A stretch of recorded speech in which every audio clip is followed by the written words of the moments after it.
Alright, hello everyone. Now it's time to go to the Zerg for Heart of the Swarm. This is definitely going to be a lot of fun to talk about as there is a lot of different things currently going on.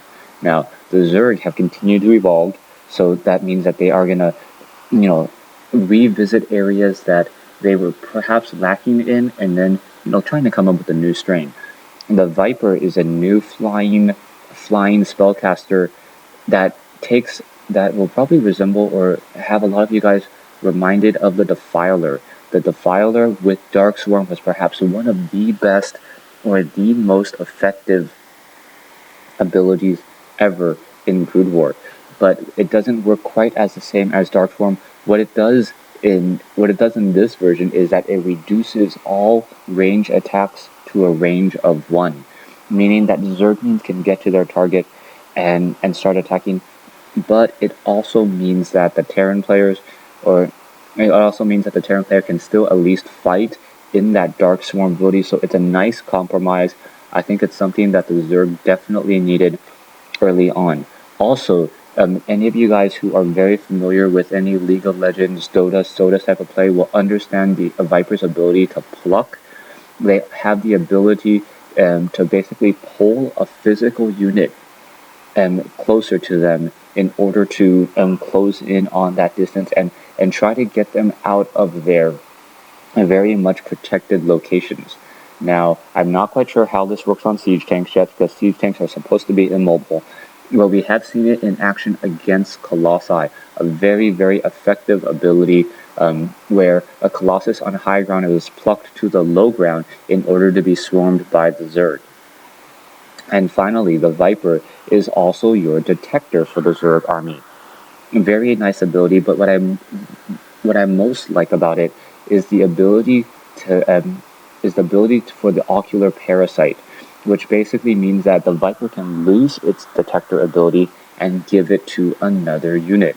Now, the reason why I like this is that in a lot of the battles, cloak units for Zerg was just the most difficult thing to do, because you had these very low hit point units that were constantly getting focused down. You had Dark Templars. All of a sudden, the Stalkers could just focus down on that Overseer and take it down, and then those Dark Templars could have free reign. Now, with the Viper being able to, say, give a roach detection, it is going to be much more difficult to try to figure out which roach has that detector ability and be able to just win with sheer number of cloak units. A definite plus for the Viper. It's going to be great. Terran already have the ability to scan, and Protoss already has observers, which you need an observer or detector in order to destroy it. So I like this ability coming in from the Zerg. I should really round them out. Now, the Swarm Host is a new unit that it's a slow-moving siege unit that can only quote unquote attack while burrowed. That's not the lurker. The Swarm Host basically swarms by summoning locusts onto the battlefield. They're kind of similar to broodlings. They have a timed life. But what's so cool about the Swarm Host is it really feels Zergy in that they constantly just produce new units and start swarming their opponent early on in the game. Now, one thing about the Swarm Host, all of their units that they create are free. So the Locusts do not cost anything, similar to how Broodlings do not cost anything. And I believe they're at tier 2. So I was playing against a computer, and with Hive Tech, they were able to come in and just simply, no, not Hive Tech, is it Hive? It was Layer Tech. Layer Tech, they were able to come in and simply just start sieging my base, and you can change the rally point on the Locust, so if your opponent doesn't quite have siege tanks yet, your Locust can be much more effective, as your Locust can stay out of the range of the Marauders and the bunkers, and then just trying to swarm into the location. Very nice. And you really have to, in your battles, you really either have to try to draw a better line with anti-siege units, or you need to use, or you need to try to move back in order to not have your own tanks do friendly splash damage if you're Terran. With Protoss, Colossi, extended thermal lance range, or just having an observer there, and you should be fine on these siege units unless you yourself do not have proper defense. Now, a couple new abilities. The Corruptor's ability has now been from Corruption has been replaced by Siphon.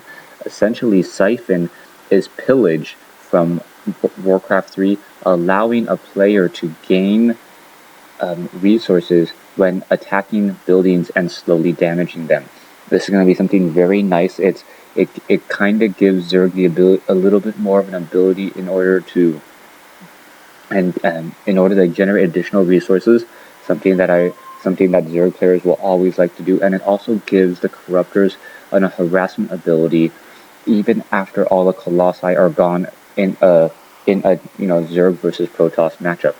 Ultralists now have a burrow charge ability, so that essentially allows them to burrow and then almost pop up instantaneously at a different location, so they can kind of almost push units aside when they burrow up in order to start attacking. That burrow ability should be very effective early on, as it can break siege lines. Zerglings won't get choked, and I'm sure Idra is very, very happy about that. And now finally, moving Banelings. Yeah, a Baneling burrow movement has now come into fruition, and it is going to be the bane of many, many, many Marines. I don't need to explain how good that is, and something that a lot of players have been asking for. Hydralisks can now have a new upgrade that allows them to move faster even when not on creep. So yes, maybe perhaps their movement speed is equal to on creep versus off creep. And finally, goodbye to the Overseer. The Overseer has been cut in order to get the Viper. Hopefully, thanks for watching, thanks for listening. I hope you guys enjoyed my quick overview on some of the Heart of the Swarm units and abilities. Talking with David and David Kim and Chris Metzen. I hope that's his name. It's 3 o'clock in the morning as I'm recording this. Long day. And I talked to them during a panel, the multiplayer panel, and they had already been testing a lot of the Heart of the Swarm builds for about 3 months now, bringing in some of the professional teams to try it out. So this should be fairly close to, and I'm assuming this should be fairly close to what actually goes live. Thanks for watching. Thanks for listening.